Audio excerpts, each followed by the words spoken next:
What's going on, everyone? So the San Antonio Spurs are cruising without Victor Wembanyama. They just handled business against the Los Angeles Lakers in the quarterfinals of the in-season tournament. They now will play the Oklahoma City Thunder on Saturday. It's going to be a great game. Excited for that. But they've been doing so without Victor Wembanyama, literally their best player. One of the 5 to 7 best players in all of basketball this season.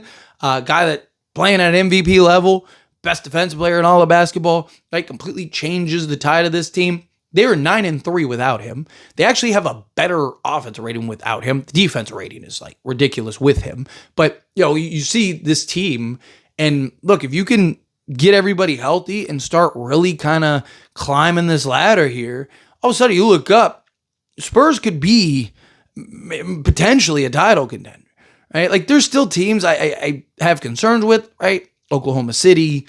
Again, I don't think OKC is unbeatable. Like, I don't think the Spurs have like zero chance against them, but I do think that it's a tough mountain to climb, right? Just because they match up very well against the Spurs and they have the experience and they won a championship, right? It's one of those things where you gotta prove it, you gotta take it. Houston, I do have some concerns with. Denver, I do have some concerns with. Lakers, even, again, they beat us last time in pretty dominant fashion, and again, a playoff series experience, stuff like that is a little different. But again, that doesn't mean that I don't think the Spurs can beat any of them. Right? That doesn't mean that I don't think the Spurs can't end up winning a series or going to a conference final or something like that. This, like I said, this has been good for the Spurs to get playoff level basketball or the closest to playoff level basketball this early into the season. Right? Kind of, again, if they can beat OKC and get to the championship, right? Like, the more games that they can get with this, the more experience that they can gain, the more important and valuable I think this is going to be for the Spurs. But Victor Wembanyama, what's going on? When is he coming back? Well, it looks like he might be back for that quarterfinals game. It looks like Victor Wembanyama may make his return against the Oklahoma City Thunder, which is fantastic, first off. But I want to kind of look at this two ways, right? You've been rolling without Victor Wembanyama. Do you go into that game without him and kind of just let Wemby get a little extra rest, go into that game, and then kind of stick to what's been working, right? If this was a normal game, like if this is just a normal Saturday game, yeah, of course, bring him back, no problem. But like it's an in-season tournament game, you want to win. Because my concern is like, does Wemby have rust? Is there a little bit of a learning curve, right, for... because you're integrating Wemby, who is your best player, your number one option, who is going to get 20 field goal attempts. So now you got to, like this team is cooking and clicking. You add in Wemby, who, again, not saying the Spurs are better without Wemby or anything like that. Like, it's not what I'm trying to get at. But, again, I think that there is a genuine argument of like, is Wemby kind of a beat behind, right? And then now you got to kind of integrate him and get him going and all that stuff, right? Where I think that there is an argument to be made of like, hey, just go in and whatever happens against OKC happens to OKC. Again, if this was just a normal game, then sure, like, you bring them back because you're not worried about the learning curve. Even if you lose the game, it's like, who cares, right? But, this being an in-season tournament game where you're trying to get there and then you'd have a couple days in, between the final stuff like that, to kind of just try to go on this run. But also, that might not be like if you imagine you win it without Wemby. It's kind of one of those things where it's like, the narrative and conversation, Spurs might want to kind of keep them and avoid that. The other side of it is, because like I said, I want to argue both sides.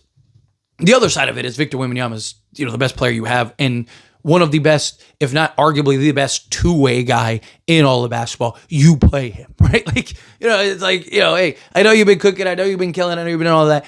And look, if he struggles and he's a beat behind and it's a little awkward and clunky, then so be it, right? Like if you don't win the in-season tournament, it's not like, oh my god, like OKC is really good. Like this is gonna be an uphill battle. Like you could lose to OKC regardless, right? So to me, just bring in your best player, bring in your superstar, let him run, let him play. I just again wanted to kind of because I thought it was worth kind of mentioning it and talking about for a moment, but. Again, if you're the Spurs, this is great news, right?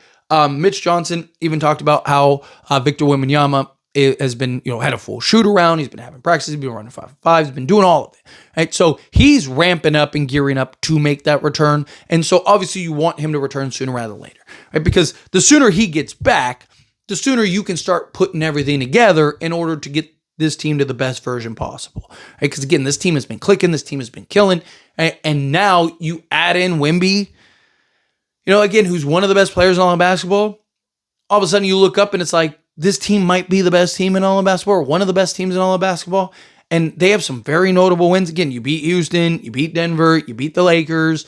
Right? If you can beat OKC, right? Like, it's just, it's hard to look at that resume and go like, oh, well, Spurs, So, again, they keep proving they are a very resilient team. They keep proving that they are a very good basketball team. They keep proving the things that you want to see from this organization. And you got to really tip your cap to them and respect it. I mean, this team has just they've been so fun to watch, right? Their 3-guard attack. Dylan Harper looks like a seasoned vet, right? Like Stephon Castle over here, putting up MVP stat lines and stuff. De'Aaron Fox is doing De'Aaron Fox things and hitting big shots, closing, and doing all this stuff, right? Like that three-headed monster has just been impressive. At the guard position and in that guard attack and all that stuff. And then, you bring in Wemby back and that defense is going to skyrocket. You have one of the best offenses, one of the best defenses. At that point, if you're a top 3 to 5 offense and a top 3 to 5 defense, you're a title contender, right? Like you're one of the best teams in all of basketball. And if you can start putting that together and build out that chemistry, because there are things like De'Aaron Fox and Victor Wembanyama was a little clunky. That 2-man game was a little clunky. Right? Like, 2-man game, period. Like, Wemby needs to work on his screen setting. Right? Like, Wemby likes to kind of like half-ass the screen or kind of fake the screen and then slip before he really fully locked in. Right? You need to make sure you're locking in that guy. And think of how long and lengthy and big Wemby is. It's like, you don't want, like, how hard it is to get around that web, right? Like, it's just like, man. So he needs to do a better job of pinning the guy and then slipping, right? So that way it takes, you get better opportunities, takes the pressure off guys, right? Like where if you go and fake the screen and I go to make my move and then you just slip, I'm like, oh, okay, well, now I'm in front of him, right? Like, and my guy didn't even have to rotate, my guy didn't have to switch, right? So again, there are things that they need to work on and kind of get their timing on and all that stuff, but that'll come. I'm not like worried about it. It's not something I'm worried about. But again, these are all things that are going to need to be worked on, and you're going to need to kind of figure out kind of the play calling, the play style, and like in the games, who gets final shots, right? Like crunch time, like you forcing it to Wemby or De'Aaron Fox, the guy, Stephon Castle, Dylan Harper, right? Like how are you flowing this thing, right? But anyway, as always, this is a discussion, so I pass the question to you. Let me know your thoughts and opinions down in the comments.